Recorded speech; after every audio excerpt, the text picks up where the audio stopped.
Muito bem, gente. Começa agora mais um episódio do seu podcast No Contexto, sua experiência semanal de estudo da Bíblia, claro, baseado na nossa nova temporada, na nova lição do contexto bíblico, com o tema Mensagens. Olha aqui, gente, a verdade presente para os nossos dias. Temos aprendido aqui sobre a realidade que estamos vendo em um tempo especial da história da humanidade.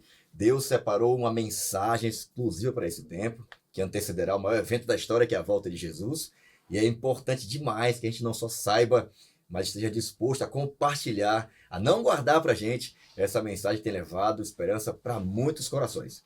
Esperamos que você esteja aí aproveitando, crescendo. Esperamos que esse conteúdo, esse material, continue aí motivando, estimulando você a separar tempo para estudar a Bíblia todo dia, a ter consciência da sua responsabilidade enquanto mensageiro para esse tempo. É muito bom ter você com a gente, tá? Eu tenho a alegria de poder receber aqui um grupo de amigos, né, que tem aí já feito um trabalho lindo nas suas igrejas, apoiando as ações, as iniciativas do Ministério Jovem.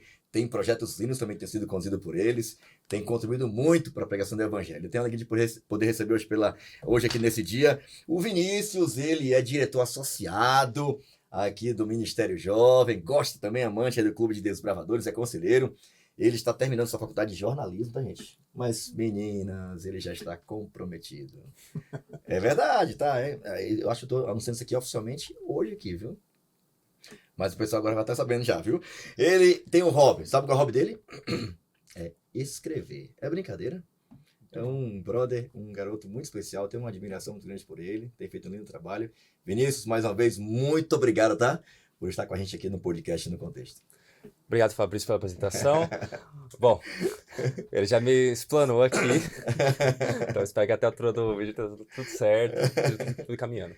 Bom, eu sou da Igreja do Bonifácio e agradeço o convite por estar nesse podcast maravilhoso. E hoje é para discutir a hora do juiz, hein? Então, vamos lá. Bom, eu também não estou sozinho, estou aqui com a Camille, ela é da Igreja do Jardim Planalto, ela faz parte do grupo de saúde e ela também foi uma das organizadoras do projeto Dúvidas que Libertam. Então, um projeto muito, muito bacana, muito interessante. E hoje ela também está com um podcast muito interessante sobre dúvidas bíblicas em quais plataformas? Em todas que você quiser, né? Que for mais fácil pra você. Então não tem desculpa, viu, gente? Eu já passei, então, top demais, hein? Então, eu quero uma apresentação desse podcast. Vamos lá, Camille. Bem, muito obrigada pela apresentação. É um prazer estar aqui com vocês nesse podcast. Como ele disse, eu sou a Camille, eu sou do Jardim Planalto. E uma das coisas, assim, que eu mais me sinto feliz de participar no meio da igreja são dois projetos, né? O Dúvidas que Libertam, que tá no Instagram, @jovens.jp. E lá a gente tem vários vídeos tirando dúvidas bíblicas das mais diversas. A gente tem até um pedacinho de Daniel. Então, olha, se você quiser dar aquela engatada no seu estudo, vai lá também conferir. E atualmente nós também temos um podcast com uma proposta um pouco diferente dessa, mas também o mesmo assunto. É sobre a lição e a gente conta sobre a lição numa conversa em 15 minutinhos. Então vai lá. Se chama Pode Dúvidas do Podcast. A gente vai estar te esperando. Muito legal, gente. Outra fonte de estudo incrível. Muito bom. Parabéns pelo trabalho, hein? Obrigada. Deus seja louvado. E aqui eu também estou com o prazer de apresentar o pastor Deni.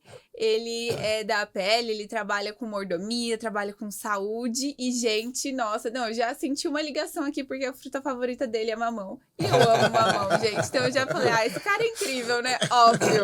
Mas, enfim, chama aí pra ele se apresentar e contar o melhor dele pra gente. Legal, obrigado, Camille, pastor Fabrício, esses dois aqui são fera. Já deu a perceber a facilidade deles. Eu vou estar aqui de camarote, só aproveitando, bebendo da fonte. Eles caíram de paraquedas e já saíram correndo. Rapaz, olha, é muito bom estar aqui e perceber a cada podcast, né, outros jovens participando e como Deus tem abençoado os nossos jovens, não é verdade? Obrigado mais uma vez pelo convite. Realmente é especial poder estar aqui e contribuir com algumas ideias, mas vocês conhecem esse camarada que está aqui, né? Aqueles que talvez estejam assistindo pela primeira vez, esse que nos apresentou aqui é o pastor Fabrício Leão, líder de jovens, universitários, música, comunicação da Associação Paulista Leste, um camarada descolado, amante da missão, né, totalmente envolvido com os jovens que estão lá. Um abraço para o pessoal lá do Um Ano em Missão. Aê! É um privilégio estar aqui, pastor. Obrigado pelo convite. Deus abençoe esse ministério. Maravilha, Dene. Estou já aqui com a Segunda PL, um dos projetos que representa muito bem os jovens aqui da PL. Já percebeu o nível dos jovens da PL, né, cara? É fantástico, né? Ver a galera engajada, envolvida, todo mundo já em modo on, já no segundo semestre do ano, ativos, né? Cumprindo fielmente a parte que nos corresponde. E a nossa ideia aqui é termos um grande movimento agora no mês de julho também, nas férias, geralmente começa em maio até julho. E a Missão Caleb é uma grande oportunidade para alguém também ser útil na comunidade, abençoar as pessoas e poder, de forma prática, apresentar o amor de Deus, né? Bom, a gente queria mandar um abraço a todos os jovens da PL aí, cada igreja, o Zé Bonifácio, também Jardim Planalto, tem feito um lindo trabalho também, representando muito bem aqui os jovens da PL aqui em nosso podcast. Queria também, antes de fazer uma oração, só desafiar você a seguir a gente aí nas nossas redes sociais, tá aí, Jovens Adventistas da PL, você acompanha lá os bastidores, quem vai estar participando de cada programa, o corte da semana, o tema da semana. Tem spoiler lá? Tem lá, tem sempre, todo tempo lá. Vai ser bem legal, acompanhe, siga também a gente lá, persiga, vai ser muito legal poder ter a sua participação também, tá bom? Você pode acompanhar também esse conteúdo aqui do nosso podcast, no contexto, no nosso canal do YouTube, Paulista Leste, tá lá a minutagem, tudo separadinho para que você vá no dia que você quer, quem sabe, reforçar, pegar algum insight, alguma ideia nova, né?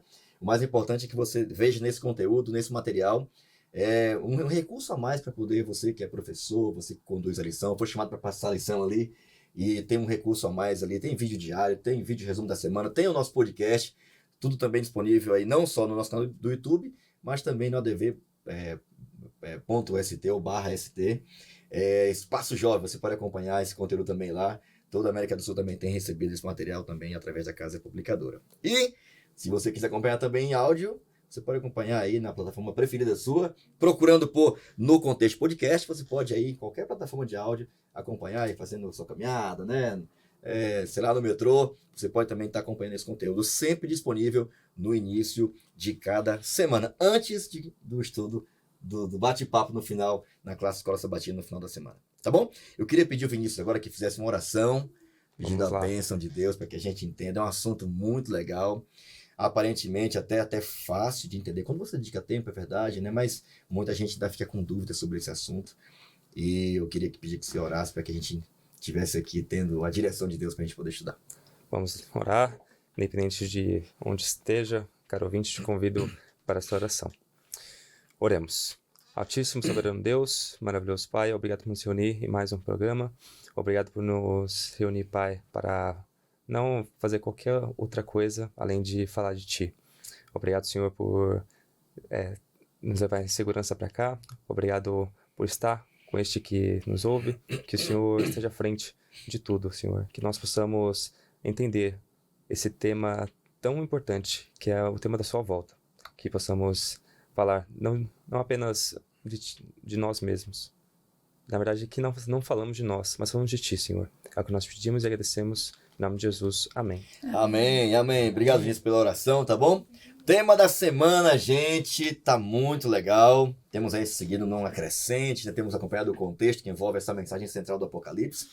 E vamos hoje aprofundar um pouco mais nessas mensagens que Deus tem para esse tempo, né? Deus sempre teve uma verdade presente para cada tempo da história. E se estamos no último período da história, Deus seguramente também tem uma mensagem para esse tempo. E olha o tema da semana, a hora do seu juízo. Esse é o tema da semana. Eu queria já de cara ler o texto, depois a gente vai para as impressões da tirinha da semana. Eu vou ler aqui o texto de Daniel, capítulo 8, a partir do verso 13.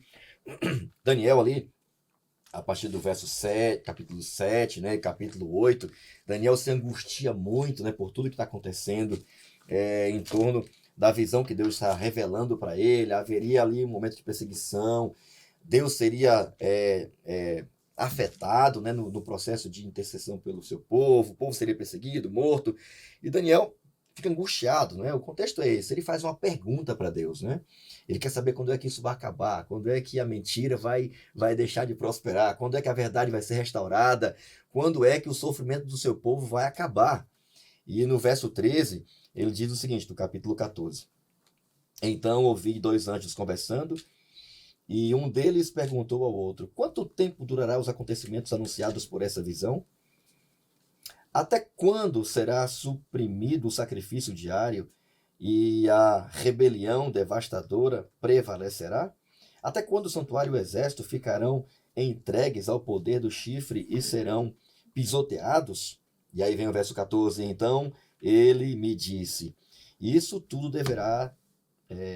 levará 2.300 tardes e manhãs. Então o santuário será reconsagrado, ou em algumas versões falam purificado. E então aqui ele recebe essa visão e a gente percebe nos versos seguintes que ele fica angustiado, não entende nada, fica triste, fica angustiado, fica desfalecido, porque ele queria muito entender, porque essa parte específica aqui da visão, ele não entende. Ele fica angustiado com isso, né? É dada uma resposta, mas ele mais faz um período, mais de 2.300 tardes e manhãs. O que isso quer dizer? E é interessante porque no capítulo 9, que a gente entende como igreja que é uma explicação do capítulo 8, a partir do verso 23 é dito assim. Assim, eu vou ler a partir do verso 22. Ele me instruiu e me disse: Daniel, agora vim para dar a você a percepção, ou a compreensão e o entendimento. Olha, a respeito daquilo que ele não tinha entendido. Essa partezinha da visão. Ele já tinha entendido, né, o carneiro e o bode, a Grécia e a Medo-Pérsia, o conflito que haveria, um poder que surgiria, que era aquele representado pelo chifre pequeno, que representava um poder político e religioso que surgiria para poder bagunçar um pouco a história do povo de Deus e machucar os santos do Altíssimo. Ele não entende o que Deus fala a respeito do tempo, aquele período de tempo, e um anjo é enviado para explicar, para fazê-lo entender o que Deus queria dizer. Aí o verso 23 diz assim: assim que você começou a orar, houve uma resposta que eu trouxe a você, porque você é muito amado, Daniel. Por isso, preste atenção à mensagem, preste atenção à mensagem para entender a visão. Aqui, a partir do verso 24, diz assim, 70 semanas são decretadas para seu povo e a sua cidade, a fim de acabar com a transgressão, dar fim ao pecado e expiar as culpas, trazer justiça eterna, cumprir a visão e a profecia e ungir o Santíssimo. Verso 25. Saiba e entenda que a partir da promulgação do decreto que manda restaurar e reconstruir Jerusalém, até o ungido, o príncipe, venha, haverá 7 semanas e 62 semanas ela será reconstruída com ruas e muros, mas em tempos muito angustiosos ou tempos muito difíceis.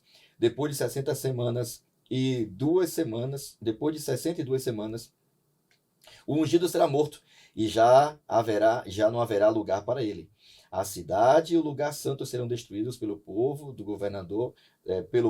governante que virá. O fim virá com uma inundação, guerras continuarão até o fim e desolações foram decretadas. Verso 27. Com muitos ele fará uma aliança que durará 1 semana. No meio da semana ele dará um fim ao sacrifício e à oferta.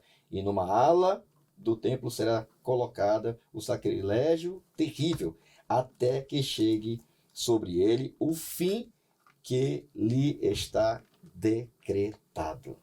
Interessante, né? Porque Daniel tinha uma angústia, ele tinha uma dúvida. No capítulo 8, essa dúvida é levantada. É dada uma resposta para ele depois de um período de tempo, depois de um grande período de tempo. O mal, a mentira, iria ter um fim. Ele não entende, se angustia. O capítulo 9, o mesmo anjo que tenta explicar para ele a visão, retoma e começa a explicar para ele, para que ele tenha uma percepção, uma compreensão sobre aquele assunto. Interessante, né? Porque aqui nos versículos, a partir dos versículos 22, é dito para ele uma coisa interessante. Daniel, olha, eu vou te dar uma compreensão sobre isso aqui, tá? Em algumas versões até falam que, olha, a visão que você recebeu é verdadeira. Ponto. É tudo que foi explicado para ele, né? E ele começa a receber as informações aqui de que haveria um momento inicial para essa grande profecia, e a partir dessa compreensão a gente ia poder ter uma compreensão de quando começaria e quando terminaria esse grande período profético. Ok, esse é o texto. Fiz questão de ler porque são textos muito importantes e complementares para a gente poder ter base para estudar ao longo dessa semana. Bom, no final desse juízo, dessa grande profecia, iniciaria um período de juízo. E eu queria ouvir de vocês aqui, tem uma tirinha aqui que ela ela foi colocada nessa lição, e é óbvio que essa tirinha tem o objetivo de dar um spoiler, né? Uma visão geral. Tá aqui na tela já, também em casa e pra gente também. Qual foi a percepção, qual foi a impressão que vocês tiveram com a tirinha da semana? É interessante aqui que nesse diálogo você tem uma pessoa apresentando a ideia do juízo, só que o final, que é aqui da tirinha, misericórdia, amiga, sem intercessor, pronto, acabo de desbloquear mais um medo. Essa ideia de que o juízo ele vem, isso quando você não está alinhado com o Senhor, causa uma certa aflição. Aqui a aflição ela é ainda maior, porque você não tem um intercessor, que o juízo está chegando, mas a gente tem um intercessor. Então, é um momento onde a gente fica mais ou menos tranquilo. Agora aqui, imagina, mais um medo. O juízo vem, esse é o primeiro medo. O segundo medo é quando você não tem um intercessor. Então, são dois medos aqui e esse é o ponto, acho que, crucial. Que o texto anterior, ele explica, né? Deixando ele o santuário, as trevas cobrem os habitantes da terra. As trevas cobrem. Então, o que sobra depois dessa intercessão é apenas trevas. E durante esse tempo terrível, os justos devem viver à vista de Deus Santo, sem intercessor. Então, além de trevas, nós vamos viver nessas trevas. Aqueles que não terão intercessor mais. Isso é assustador. Para muita gente né? E aí, qual a percepção vocês tiveram, Camille e Dene, pensando em juízo? É uma realidade comum entre muita gente? Não é? As pessoas têm a tendência de ter medo quando ouvem, né, sobre juízo. Quando o Senhor se levantar do santuário, né, quando ele sair do santuário, está tudo resolvido já. Já está tudo feito. Ou vai estar selado para salvação ou para perdição. Está tudo resolvido. Então, assim, quando isso acontecer, os juízos vão começar a cair. Aí a gente vai começar a se ligar, né? Peraí, quem é que tá com ele, quem é que não tá com ele, sobre quem que as pragas estão caindo, e assim as coisas vão acontecendo. Agora, se a gente não estiver com Deus, aí tem que se preocupar. Quem não estiver com Deus, o que diz Romanos, né? Quem está em Cristo, né? Não há condenação. Não. Né? Não tem condenação para quem tá. Se eu tô com ele, eu não tenho que me preocupar. Não importa se já terminou, eu tô com ele, eu tô salvo. Se eu não estou com ele, não tem o que fazer. Porque não tem mais volta. Não tem intercessor. Agora, só uma coisa mais que eu queria salientar.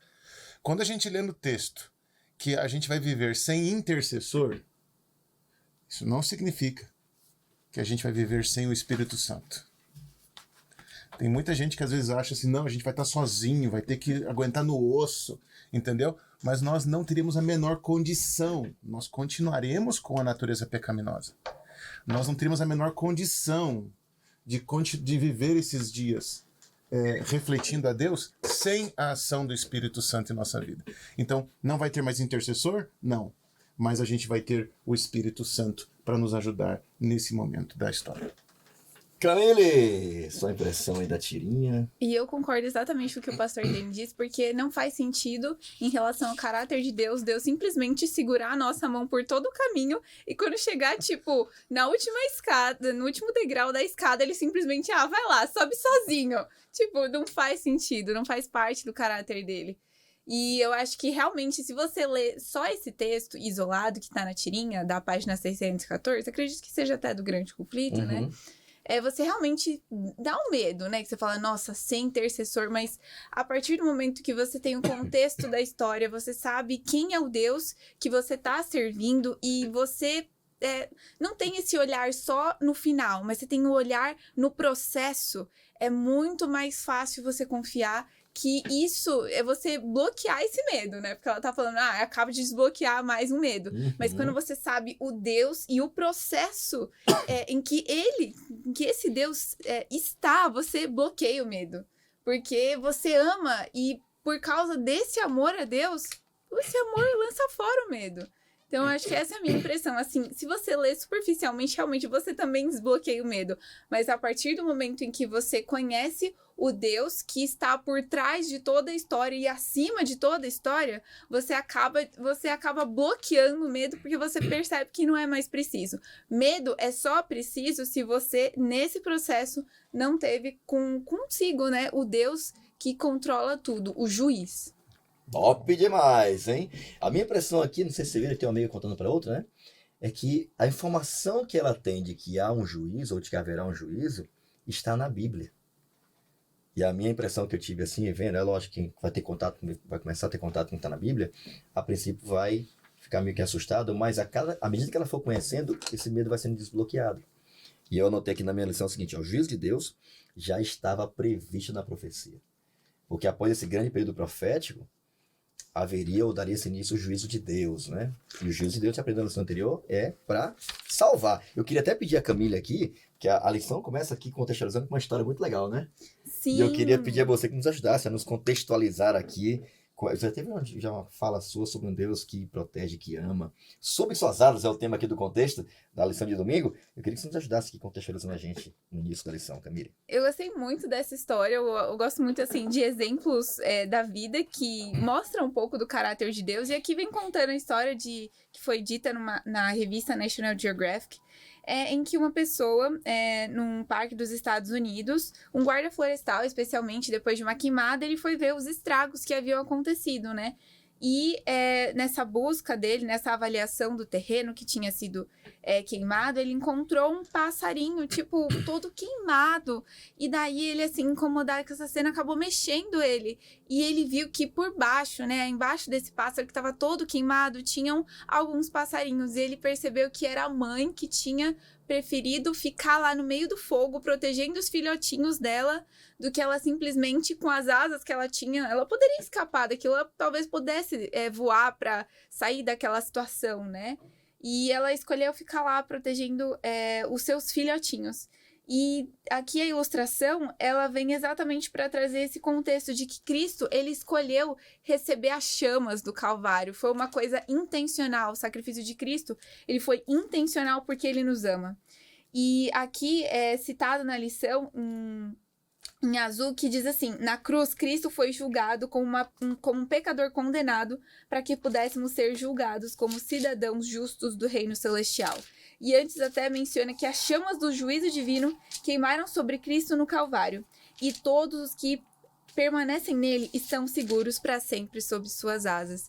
E a gente consegue enxergar isso até mesmo em Salmos, né?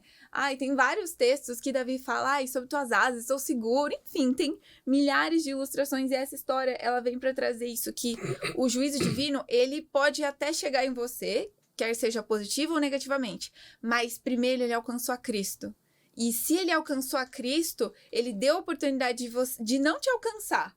E com isso você está protegido para sempre pelo amor dele, né? Posso compartilhar um texto aqui? Sim. Salmo 91 diz assim: o que habita no esconderijo do Altíssimo e descansa à sombra do Onipotente, diz ao Senhor: meu refúgio e meu baluarte, Deus meu, em quem confio. O verso 4 diz assim: cobrir-te-á com as suas penas, e sob suas asas estarás seguro.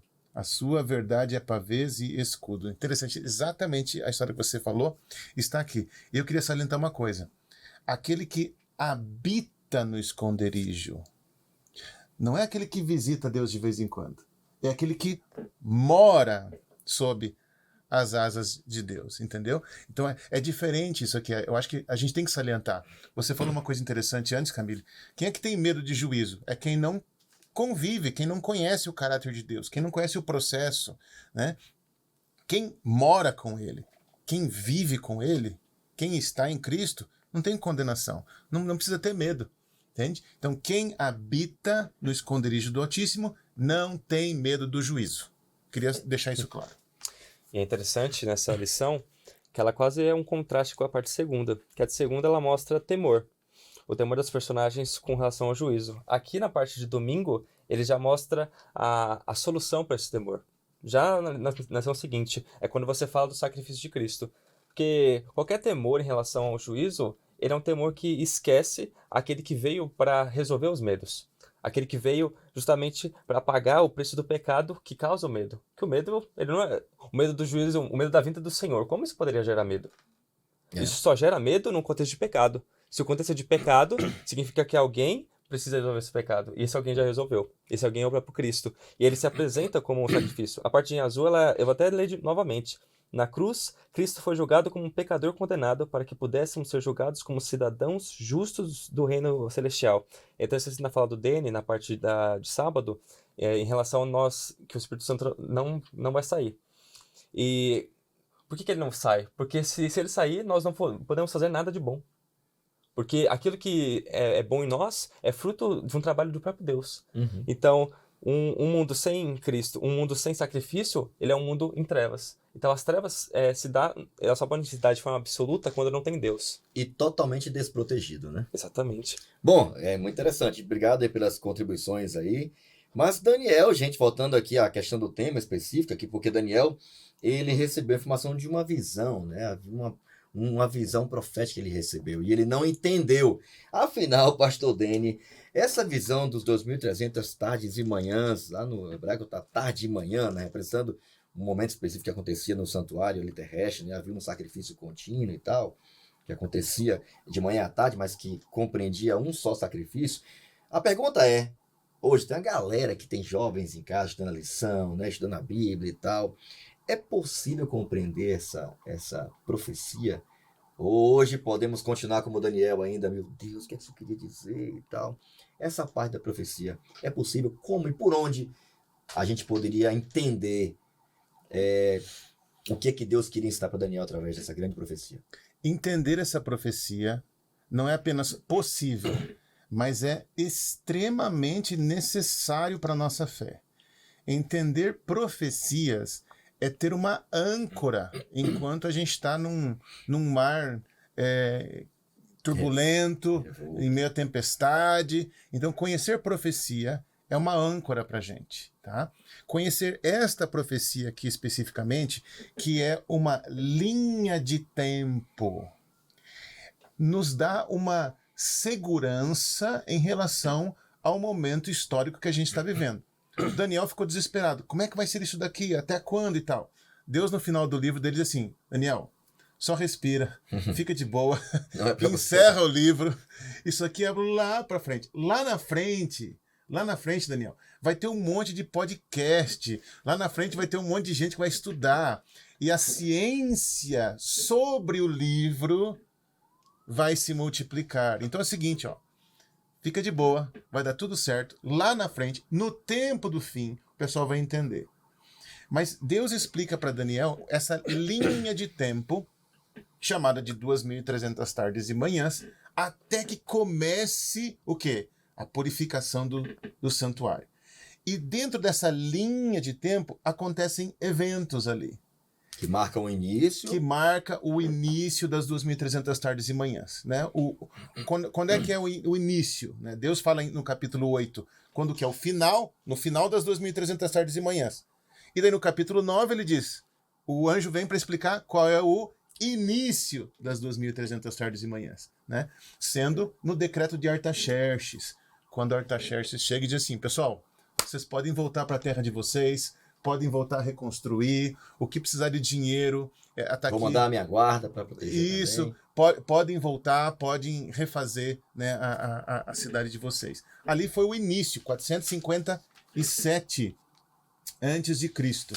Então, quando a gente começa a fazer as contas, né, a gente vai chegar onde? Nós vamos chegar em 1843, inicialmente.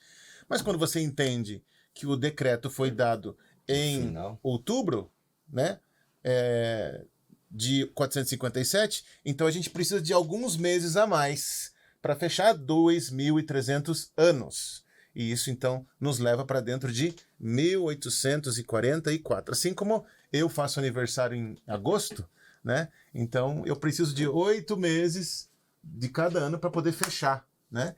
Então, 2.300 tardes e manhãs, começando em 457, a data do decreto de Artaxerxes, terminando em 1844. Detalhe, para que a gente fique ancorado, tranquilo em relação à história, ele coloca outras datas dentro disso daqui. Para garantir processo todo. Exatamente, para garantir que ninguém desloque para trás ou para frente. né? Uma dessas datas é... Então, o começo é com a reconstrução de Jerusalém. Isso, em 457. Beleza. Tá? Próximo evento. O próximo evento que a gente vai ter, digamos assim, o maior, né, o mais especial, seria o batismo de Jesus em 27. Ali começa a última semana das 70 semanas. Aí Então, passaram-se 69 semanas. Isso mesmo. Lembrando, gente, você está em casa, quem sabe já é comum para você que é adventista, ou jovem adventista ou não, né? A gente entende as 2.030 manhãs não como dias literais, né? Mas como dias proféticos, né? Cada dia, e há uma referência bíblica sobre isso, um livro de Números também, de que cada dia representa um ano, né? E é interessante porque esse período, esse princípio ele é muito importante ter claro na nossa mente, por quê? Porque se a gente não entende ele dessa forma, a gente vai limitar toda a visão que Deus estava querendo dar para Daniel. Exatamente. Que não se limitava ao momento do seu tempo, né? Mas uma explicação, não só com o início dos impérios principais, né? Alguns dizem assim, não, pastor, mas aqui no capítulo 8 é tudo ali na terra, é tudo governo, é tudo, né? É tudo o embate ali entre poderes políticos. Como é que ele fala de tempo profético no futuro? Ora, se Deus tinha mostrado através de uma estátua e dos animais os impérios mundiais, por que ele não poderia mostrar até o fim de tudo? E a profecia dos 2.300 anos existe para isso. Para nos mostrar, dar um panorama geral da história toda. Inclusive como é que o pecado vai terminar. Exatamente. Então, uma das datas que está dentro desse período de 2.300 tardes e manhãs ou anos é o batismo de Jesus no ano 27, a morte de Jesus no ano 31 e depois o martírio de Estevão no ano 34, que fecha as 70 semanas proféticas, ou 490 dias, ou 490 anos, certo? Então, essas são datas especiais. A lição vai falar um pouquinho mais a respeito disso, né? O que acontece no meio dessa última semana, que é quando Jesus Cristo é crucificado ali. Mas uma coisa que, para mim, é muito especial, é de ver que Deus, ele participa do nosso tempo e ele participa do nosso espaço. Tem muitas filosofias religiosas que querem abstrair Deus, querem colocar Deus para fora do nosso tempo, do nosso espaço, né? E aqui mostra um Deus que diz assim, olha, eu quero fazer parte da realidade de vocês. Não é à toa que todos os sacrifícios que aconteciam aonde? No tabernáculo, que Deus pediu. Quero que você faça um tabernáculo para que eu habite com vocês. Então ele quer estar presente, ele quer fazer parte do nosso dia a dia, do nosso calendário, do nosso tempo, do nosso espaço. Então, veja esse Deus, olhe para esse Deus, perceba como ele é. Ele quer fazer parte da nossa vida, ele não é um Deus distante. Ele quer fazer parte. E aí ele diz o seguinte, ó, não fique com medo do juízo. Porque quando ele começar... Tem gente que pensa assim, quando aconteceu o juízo, ele dá tempo pra gente. Começou o juízo, ele tá lá agora orando por você e por mim, intercedendo por nós. Poderia ter coisa melhor do que a gente saber que a gente tem um advogado junto a Deus que nesse momento ora por nós? Sensacional, hein? Gente, olha, a gente vai ter que continuar aqui, mas você vai obter bastante informação aí, leia, estude bastante essa questão do Parte do Compreenda segunda-feira. Vai ajudar a gente a entender muitos detalhes dessa profecia. É importante saber o início dela. A gente percebeu que ela começa ali com a reconstrução de Jerusalém. Havia um decreto já predito, previsto na Bíblia, né? Esse decreto iria autorizar a reconstrução, o templo voltaria a funcionar, não é? No ano 408, o templo é reinaugurado, né? O final das 69 semanas, né? Que são 483 anos, terminam no batismo de Jesus, tudo preciso. A Bíblia diz que ele seria ungido, né? Depois, na metade da semana, na última semana, né? Nos últimos... Na metade da semana pra frente, é isso? Sim. Ele seria morto, né? Ele seria sacrificado, iria fazer cessar o sacrifício no santuário. Tanto quando ele morre, o véu se rasga. E o que mais me impressiona é que ele morre justamente no dia da Páscoa. Ele morre por volta de 3 da tarde, tudo cronometrado, né? E mais 3 anos e meio é dado, dos últimos 7 anos, né? E o último convite é dado para o povo dele, exclusivo, que era os judeus, né? E quando Estevão é apedrejado, a salvação não é mais exclusiva para judeus, mas para todo aquele que aceita Jesus. Só que falta 810 anos. E quando a gente contabiliza mais 810 anos, vai terminar justamente por volta de 22 de outubro de 1844, fechando o grande período profético, a maior profecia de tempo da Bíblia, dos 2.300 anos. Por que isso é tão importante? Porque no final desse período, a Bíblia diz que Deus daria início a um processo de juízo. Fabrício, Oi. quando a gente pensa nisso daí, alguém pode pensar assim, peraí, mas o juízo não acontece quando Jesus Cristo voltar? Quando ele aparecer lá? Não vai ter a fila do INSS? Não vai ter todo mundo na fila ali esperando? Não, o juízo já aconteceu. O juízo, ele começa, ele é pré-advento. Mas como assim pré-advento? Tem que ser pré-advento. Porque de que forma a gente vai entender as pragas bíblicas, por exemplo? Os juízos. Os juízos vão cair sobre quem? Se vai ser decidido só quando Jesus voltar, então as pragas vão cair sobre quem? Então tem que ser decidido antes. O juízo é feito antes, é decidido antes. Quem está salvo, quem está perdido, quem aceitou, quem não aceitou. As pragas, antes da volta de Cristo, caem sobre quem? Aqueles que já foram selados. Então é interessante para alguém que talvez esteja pela primeira vez assistindo isso daqui. Mas o juízo não acontece quando Jesus vem? Não. O juízo começa antes da volta dele. Ok. Queria até um pouquinho aprofundar, né? Porque é importante, se a gente consegue tirar, porque a Bíblia diz que foi decretado, né? Foi cortado desse grande período de tempo, né? Uma parte. E essa parte marca o início e eventos muito importantes, não é isso, Vinícius? Exatamente. O que representa essas 60, essas 70 semanas que seriam dadas ou determinadas sobre o teu povo, o povo de Israel, no caso, os judeus da época?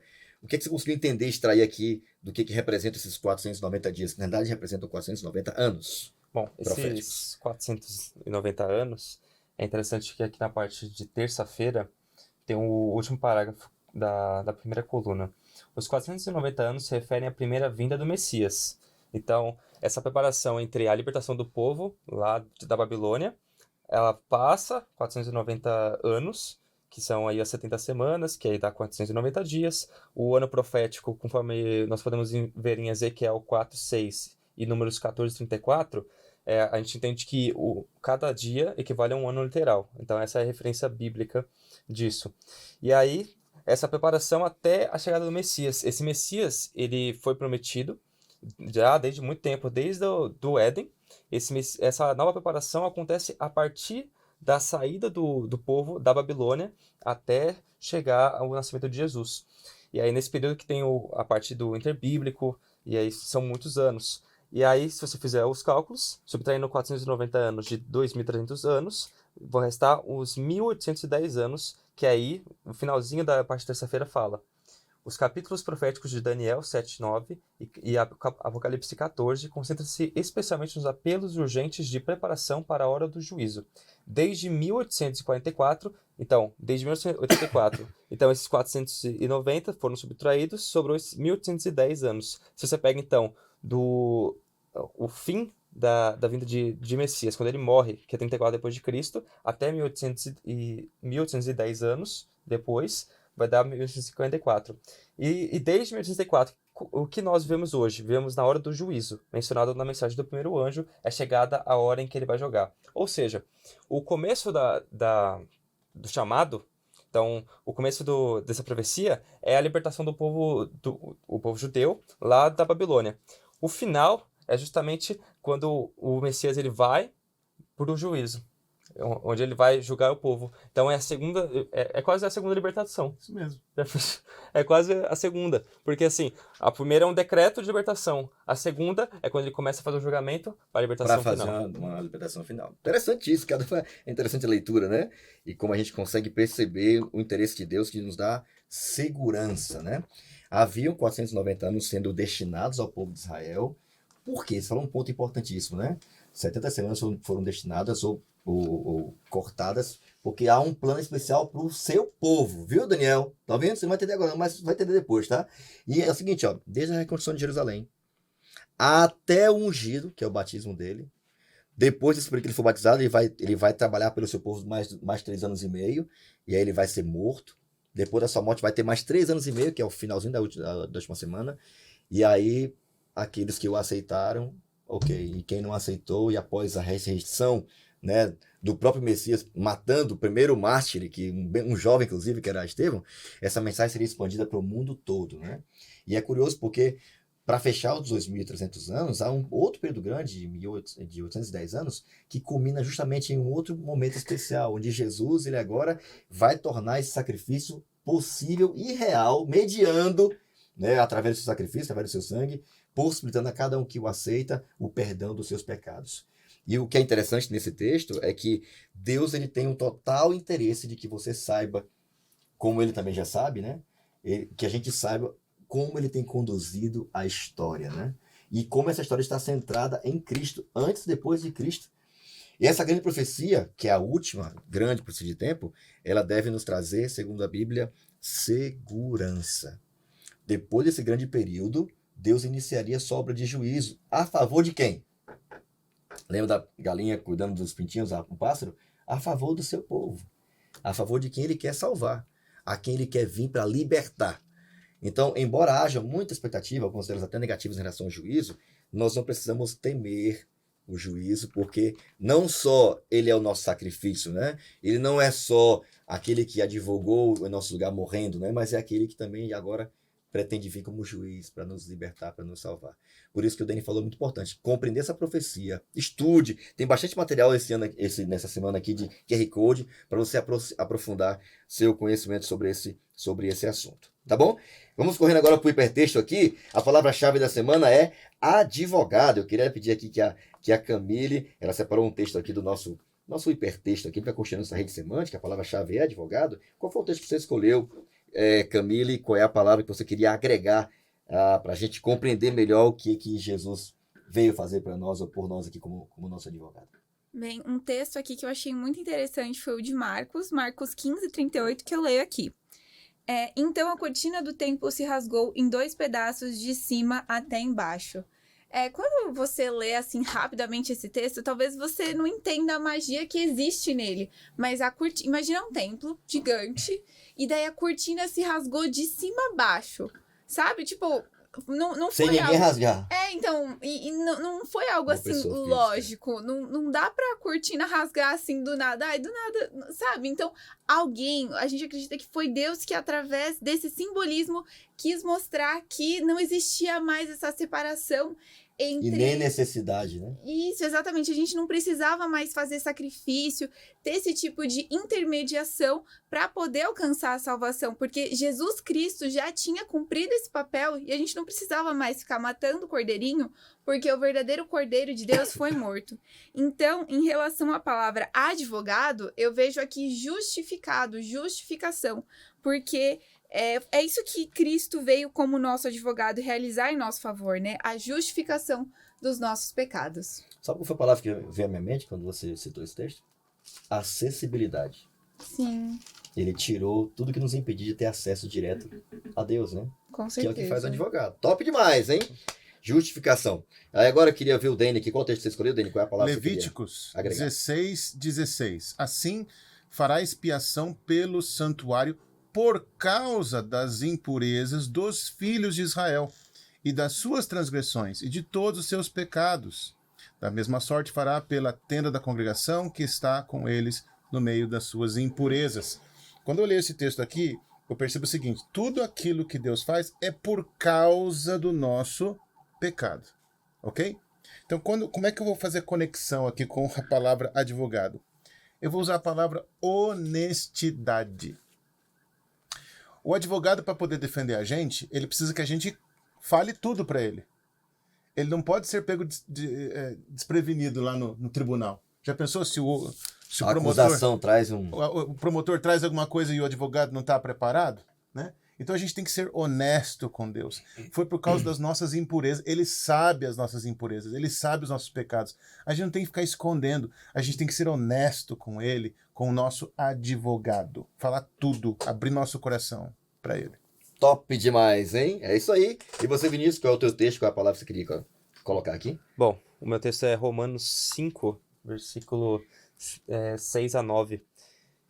Porque Cristo, quando nós ainda éramos fracos, morreu a seu tempo pelos ímpios. Dificilmente alguém morreria por um justo, embora por uma pessoa boa, alguém talvez tenha coragem para morrer. Mas Deus prova o seu próprio amor para conosco pelo fato de Cristo ter morrido por nós, quando ainda éramos pecadores. Logo, muito mais agora, sendo justificados pelo seu sangue, seremos por ele salvos da ira. A palavra que eu retirei daqui é coragem, nesse texto aqui. Por quê?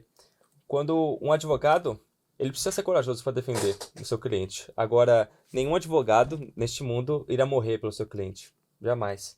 Então, o sacrifício de Cristo, ele é um grande ato de coragem. E foi uma coragem tamanha que Cristo teve, que na cruz mesmo, ele, usando o salmo de Davi, perguntou, né, Deus meu, por que me desamparaste? Ele mesmo sentiu aquele peso daquele ato de coragem dele, ainda assim o fez. Isso é impressionante. E esse texto aqui ele destaca esse ponto que vocês tiraram. Maravilha, que legal, hein? Imaginar que esse advogado não foi só para uma defesa teórica, né? Ele se colocou no lugar do réu, né? Do acusado, que somos eu, você. É muita segurança, né? Muito amor, né? Isso deve encher nosso coração de alegria e de segurança por saber que ele não só veio defender a gente com palavras, mas com a própria vida, com o próprio sangue. Fantástico, né, gente? Para mim aqui, a palavra que eu queria destacar aqui, ele é o nosso representante, nosso mediador, nosso intercessor, é o nosso amigo, ele é confiável, podemos contar tudo para ele, porque ele é capaz de justificar a gente, dar acesso direto ao trono de Deus. Eu queria, caminhando aqui já para o final, eu queria aqui pedir a ajuda aqui da Camille, porque o que Deus, toda a profecia, a primeira parte dos 490 anos, toda ela, né? Mas a primeira parte estão centralizadas em Cristo, né? É interessante isso, né? A base, o centro da profecia é a cruz de Cristo. E a Bíblia diz que o Messias seria morto. E o que é que isso gerou? Não só naquela época, mas o que é que isso implica para nós hoje também, Camille? Bem, trazendo um pouco toda a história que a gente estava contando de que Deus ele traz a profecia para nos dar segurança, eu gosto de imaginar que é como se nós estivéssemos indo para um lugar, como se sua mãe falasse, ó, me encontra em tal lugar, só que você nunca foi para lá, você não sabe o caminho, e daí você tem um endereço. Você tem um endereço e você sabe mais ou menos assim como chegar, mas a sua mãe fala, ó, no meio do caminho você vai encontrar aquela padaria. Ai, no meio do caminho você vai encontrar aquele mercadinho, sabe? Então eu imagino essa linha profética como se fosse isso, sabe? Deus, ele tá falando qual vai ser o caminho e ele tá dando pontos pra você falar, ai, tá, tô no caminho certo, calma. Deus sabe, entendeu? Pra você confiar na fidelidade em cada detalhe que ele nos proporciona pra nos dar segurança, né? E em relação a essa parte da morte do Messias, como foi dito, isso aconteceu, a morte do Messias aconteceu mais pro final dessas 70 semanas. E foi especialmente na metade da última semana. E como nós mencionamos, o sacrifício de Cristo, ele deu fim aos sacrifícios e às ofertas que estavam sendo oferecidas no templo. E isso confirmou a aliança eterna com o seu sangue ao morrer na cruz. E a própria lição, ela vem reforçando aquilo que foi dito, né? Que o Cordeiro de Deus que tira o pecado do mundo, assim como João Batista já disse, ele foi morto na Páscoa. Então, Jesus Cristo, como sumo sacerdote, como cordeiro, ele foi sacrificado exatamente na Páscoa.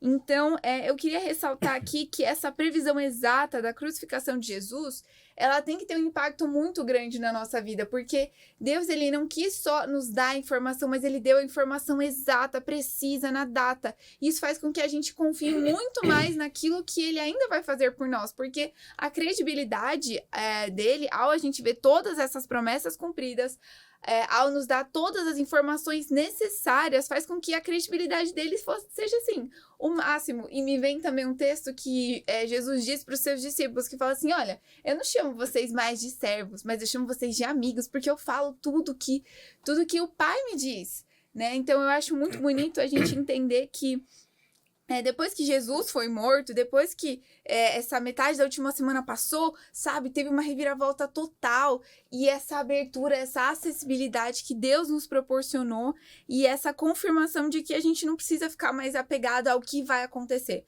mas a gente é apegado ao que já aconteceu, sabe? Muito bom. Sensacional, hein, gente? Muito bom, muito bom. Caminhando aqui para o final, né? Como a previsão da crucificação de Jesus impacta você? Fiquei pensando nessa pergunta. Para mim, o que mais me impactou foi saber que Deus foi tão preciso, que Jesus chegou a morrer no dia e na hora prevista. É muito louco, né? é muito top. Não só o batismo, mas sua morte garantida para nós na cruz do Calvário. Para que a gente não tivesse dúvida de que, achei muito legal aqui no texto aqui de Daniel 8, verso 26, fala assim, a visão da tarde de manhã, o anjo falando para Gabriel, que foi dita, é verdadeira. Tu, porém, preserva a visão, guarda aí, Daniel, porque se refere a dias ainda muito distantes. Imagina, nós estamos nesses dias muito distantes. Nós temos hoje o privilégio de olhar para o panorama completo e entender, gente, que privilégio. Está vivendo, literalmente, o período profético descrito em Daniel, que aconteceria após esse grande período profético, né? E eu queria até terminar esse momento com vocês aqui na parte do consenso. Queria até ouvir, começando pelo Vinícius, as palavras finais aqui. Por que é tão importante a gente calcular corretamente essa data, essa profecia? Bom, quando vemos a história da Igreja Adventista, ela nasce quase que dentro de um erro de cálculo, que foi justamente essa profecia. O erro, inicialmente, era de que o tempo do fim seria em 1843, seria a vinda de Cristo. Então eram dois erros, o ano e o evento. E esse erro, ele quase causa o fim para uma geração. Porque imagina você viver um ano inteiro esperando por algo, a coisa maior possível, que seria a vinda de Cristo. E não acontece. Não acontece. E como você prosseguir daquilo? Aí tem o novo cálculo, esse cálculo ele é feito, ele é acertado, só que o evento era outro. Então, essa geração, e aqui o texto de Ellen White destaca, o erro cometido na passagem dos períodos proféticos não foi logo descoberto, mesmo por homens instruídos que se opuseram às opiniões dos que esperavam a vinda de Cristo. Os estudiosos declaravam que o Sr. Miller estava certo em seu cálculo relativo ao tempo, embora discordassem dele quanto ao acontecimento que viria a coroar aquele período. No entanto, eles, bem como o povo de Deus do Advento, estavam em erro comum com relação ao tempo. Então, é interessante que esse erro ele aconteceu e esse erro provou aquela geração, se eles de fato tinham fé naquilo. E se nós hoje estamos aqui, se esse podcast acontece, significa que alguma coisa deu certo nesse caminho. Que o povo foi provado e venceu a prova. Então, é importante calcular certo? É muito importante. Das duas, uma, né? Ou a profecia não era verdadeira, ou a gente não tinha compreendido. Que é mais fácil. E é legal, né? Porque eles concluíram, né? A gente não entendeu. Porque diz que é verdadeira, então vamos estudar de novo. E eles passaram e entenderam, né? Sim. Realmente, o cálculo estava tudo certo, mas o final dele, o evento estava errado. Não era a volta de Jesus, era a purificação do santuário. Era o início do ministério de Cristo, de intercessão por cada um de nós, desse juízo que antecede a volta de Jesus. Deni, palavras finais suas aí. E mesmo o erro do evento, acertaram a data, erraram o evento. Mesmo isso, estava Previsto profetizado. na Bíblia, Daniel. A Bíblia dizia que ia ser doce na boca e amargo no estômago, né? Então é incrível como Deus ele cuida de nós, né? Olha, vocês vão escorregar aqui, mas ó, eu já estou avisando que vocês vão escorregar porque eu sei, levanta-se, estão no caminho certo, né? Então Deus está conosco, a gente não tem que ter medo. Quem habita a sombra do Onipotente não tem medo. Descansa, né, Deni? É isso aí. Obrigado mais uma vez, Vinícius, pela participação, tá bom? Obrigado, Deni, pela companhia aí de sempre, pelos comentários. Camila, foi top demais estar com você aqui, viu? Pela sua capacidade de síntese e tal, e tornar mais claro aqui pra gente. É legal demais ter você aqui, tá? Inclusive, eu queria motivar você a fazer uma oração agora final, pedindo a bênção de Deus, para que esse conteúdo desperte no coração de alguém, deseja continuar estudando, aprofundando, ter esse mesmo espírito que eles tiveram, né? De eu não entendo direito, então estuda, porque a visão é verdadeira. Ora com a gente aí. Amém.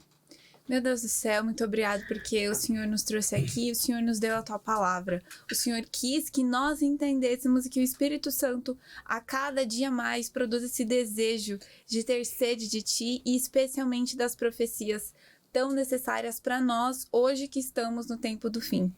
Pai, fica conosco e que essa chama do Evangelho ela possa estar viva em nós, em cada uma das pessoas que aqui escuta. Que nós possamos abraçar o conhecimento que existe através da tua palavra e confiar que, da mesma forma que o Senhor já cumpriu tudo aquilo que o Senhor disse, o Senhor ainda vai nos libertar logo, logo e nos levar para suas mansões celestiais. E Amém. Que o juízo não seja algo que a gente tenha medo, mas que seja um momento de esperança para nós, na nossa salvação, no nome de Cristo. É no nome de Cristo que nós oramos, em nome de Jesus. Amém. Amém. Amém! É isso aí, gente. E aí, curtiu? Desafiador, né? mas ao mesmo tempo um grande privilégio a gente poder conhecer esse assunto, saber que a hora do seu juízo já começou.